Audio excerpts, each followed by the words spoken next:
Please subscribe my YouTube channel and press the bell icon on the YouTube app and never miss another updates from my YouTube channel. Today I am going to talk about how we are going to integrate Spring Boot with Caffeine Cache. So first of all, I would like to discuss about what is Caffeine Cache. Okay, and Caffeine is a high performance Java caching library, and it's going to provide like a near optimal hit rate, guys.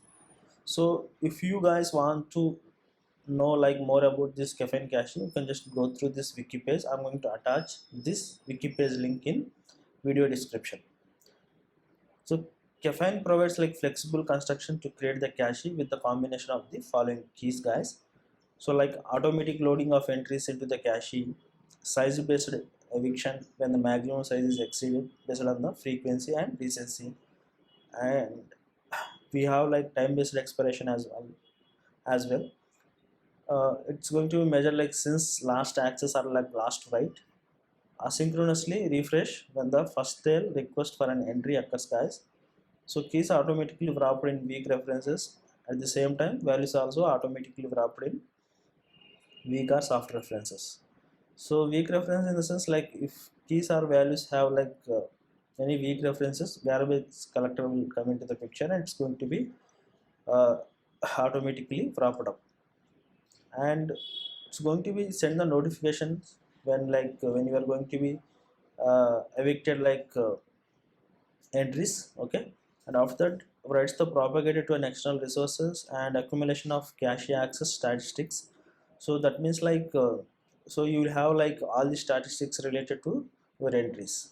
So if you want to see, we can see that, and these are the features it's going to be provided, guys. So compared to like other cache, it's a somewhat like high performance cache. So let's create one Spring Boot project. Let's take Spring Initializer and Cache. Let's let's take Spring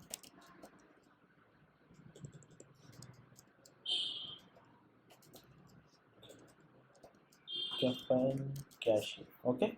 So let's add web dependency, and let's add so JPA dependency, and let's add Lombok, and I'm going to use MySQL here. Okay, and Caffeine Cache I'm going to add it manually, guys. So Caffeine is not available here. Okay, let's generate this project and you can import it into your IDE. Okay, I already imported this project and into my IDE, and I created some CRUD API here. Okay, to save the time. So I just have an employee ID and the name, and I have one repository which is going to extend the JPA repository, and I have one controller. So this controller will have all the CRUD API related methods. Okay, like save, find, update employee, and delete employee. So this is my endpoint, that is employees. Okay, and so after you saving the employees data into the database, so if you want to fetch the data from the database, okay, we can use by using ID here.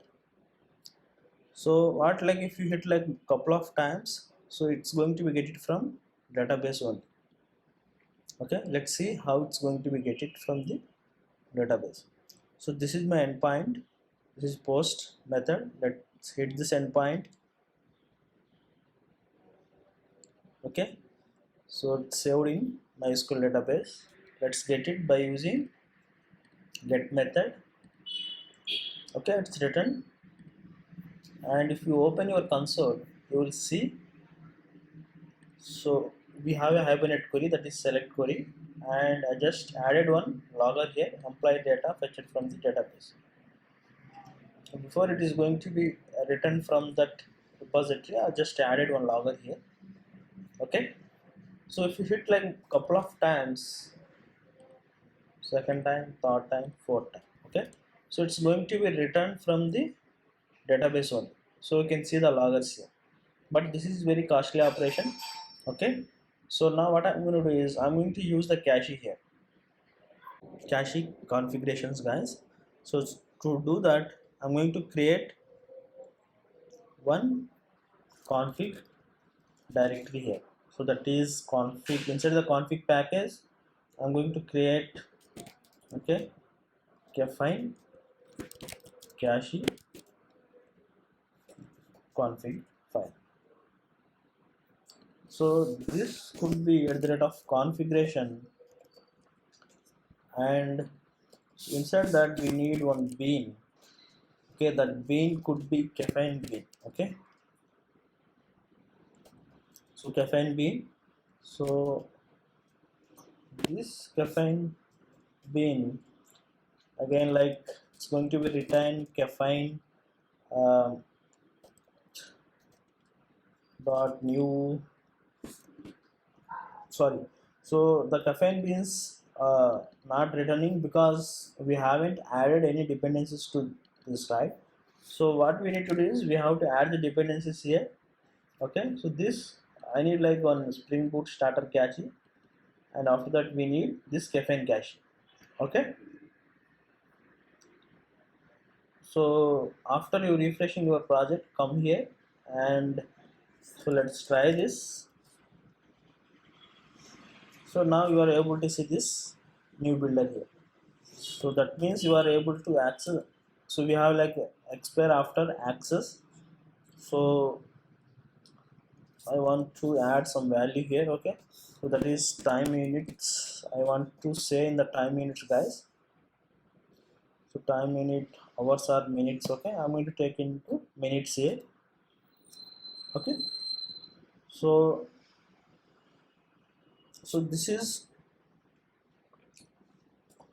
one bean. I need another bean. Okay, so that bean I'm going to take it as public. I need a cache manager here. Okay, manager and cache manager, and so I'm going to take caffeine here. Okay, and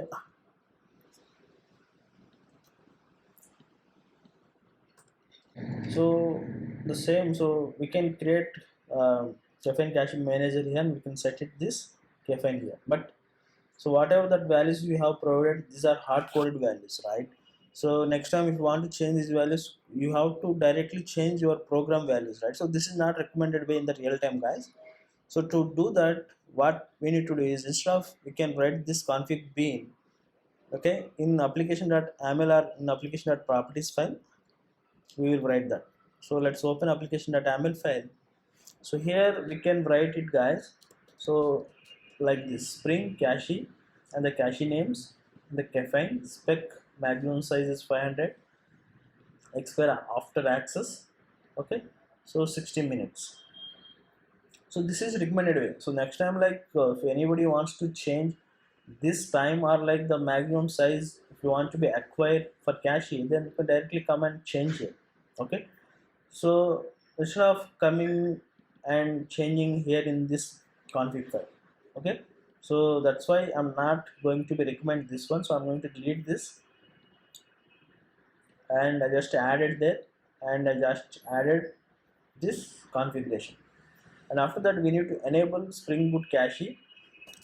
Okay, let's add enable caching here, and after that open your controller here. In the controller we have to specify the cache configuration. Okay, so here we need to provide cache names, guys. So the cache names I'm going to take employees. Okay, and after that, so we have a save, and after that we have a find, right? So to work with this find method, so we have to provide at the rate of cacheable. It should be cacheable.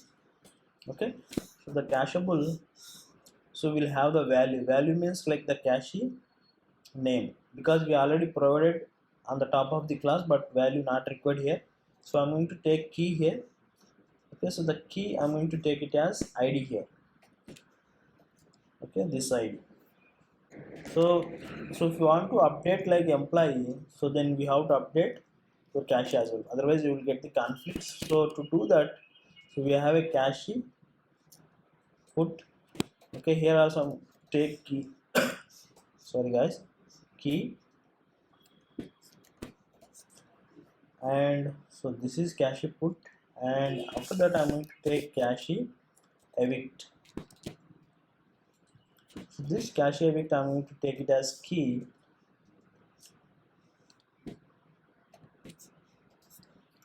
ID.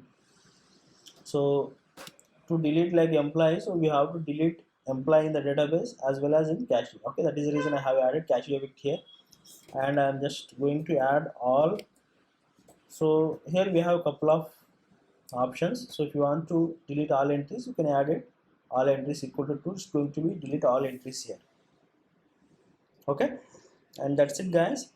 So now what you can do is you can just restart your application. But if you want to see your cache information, cache name and the cache entries, so how you are going to do that? Okay, I'm going to explain that one as well.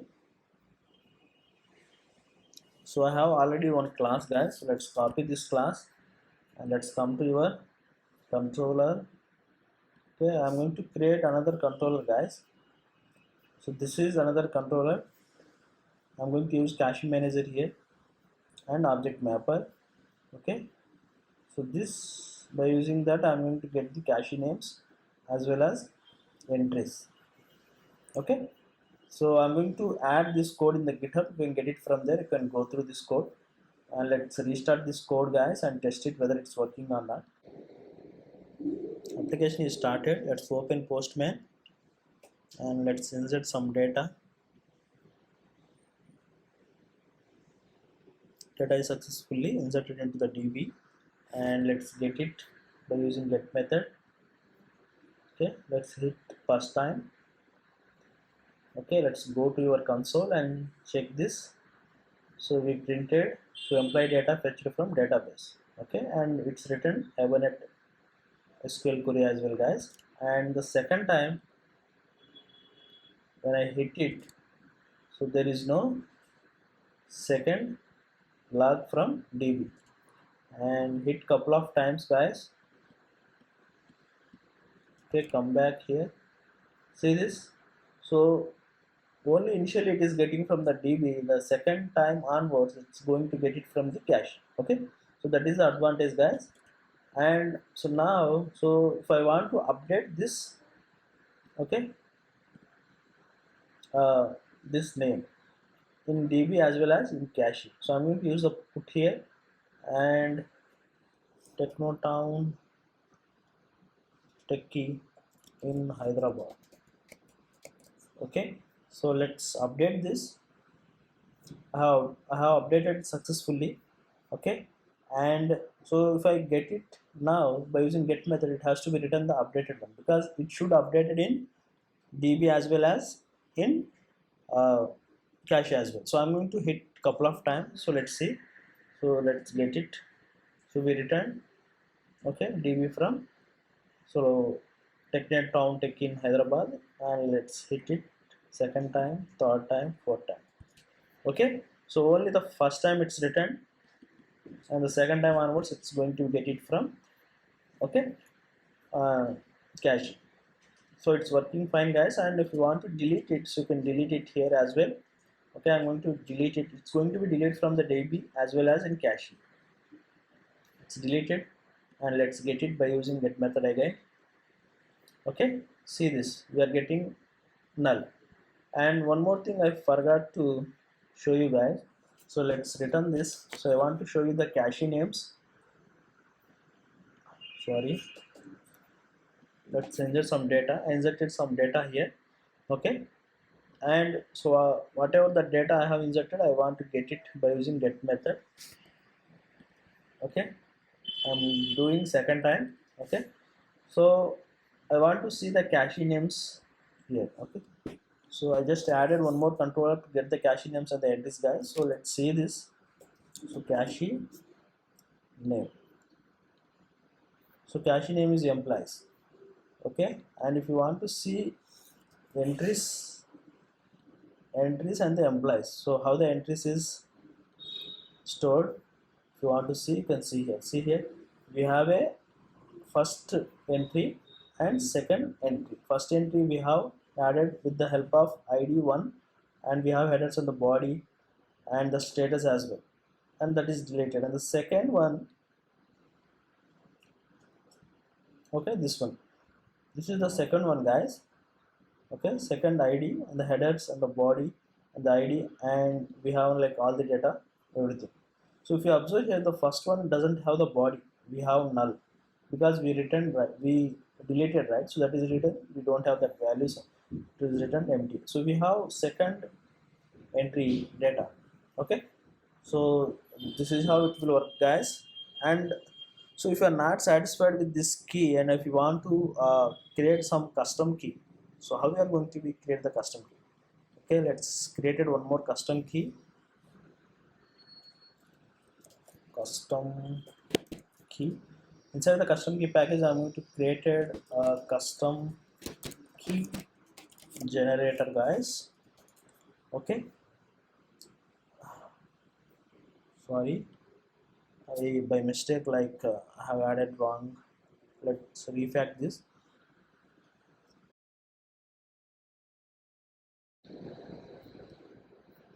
So this custom key generator has to be implements key generator, guys. That's it. So let's add a key generator. So this key generator will have one method. So that is generate method. Okay, if we add that method, let's maximize this. And this object I'm going to take it as target here, and this method, and after that we have object, right? So this objects I'm going to take it as param. These are params basically. Okay, so here we want to return something. Okay, so I'm going to take first of all target dot get class. I'm going to get the class, and so we have like get name, get class name. See here, uh, see here we have get name. If you want to take, you can take get name as well. Okay, and so instead of get name, I'm going to take get simple name. Okay, and so let's add. Okay, let's separate this and let's add. So we have a method, right? So method dot get name. Okay, and after that,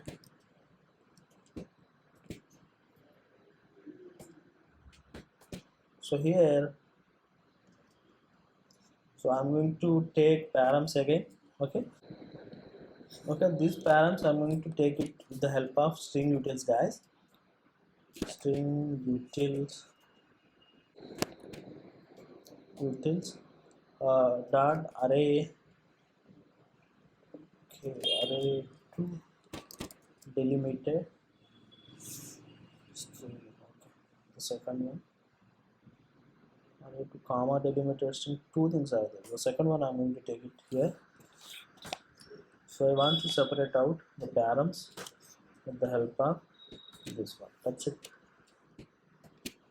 Okay, so that's it. So how you are going to use this custom key generator? Either you can define the custom key generator uh, in our bean class or in our configuration, or like you can declare at the rate of component. Okay, I'm going to declare as component here. Okay, and I'm going to auto add this, guys. So let's auto add this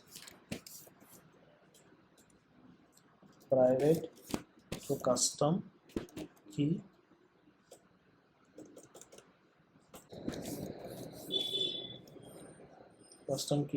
generator.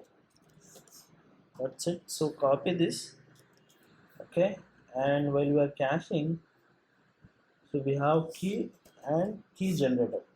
So they provide that name. That's it. Okay, if you restart this application, so it's going to be fetched that update. So let me demonstrate that one as well.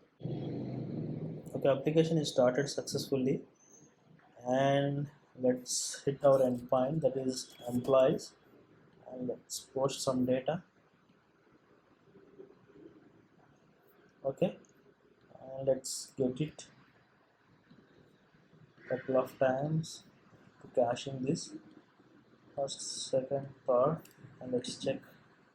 Okay, so only one time is getting from the DB, and so I'm going to cache name is employees,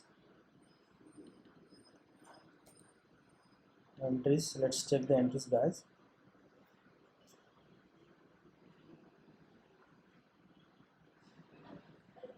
Okay, see this, the cashier name is, so employee controller, and the find method and the id, so that is params. Okay, this is how the custom key generator is created, guys. So that's it. So if you like this video, so please go ahead and like this video. So if you haven't subscribed my youtube channel, please go ahead and subscribe my youtube channel. Thanks, bye.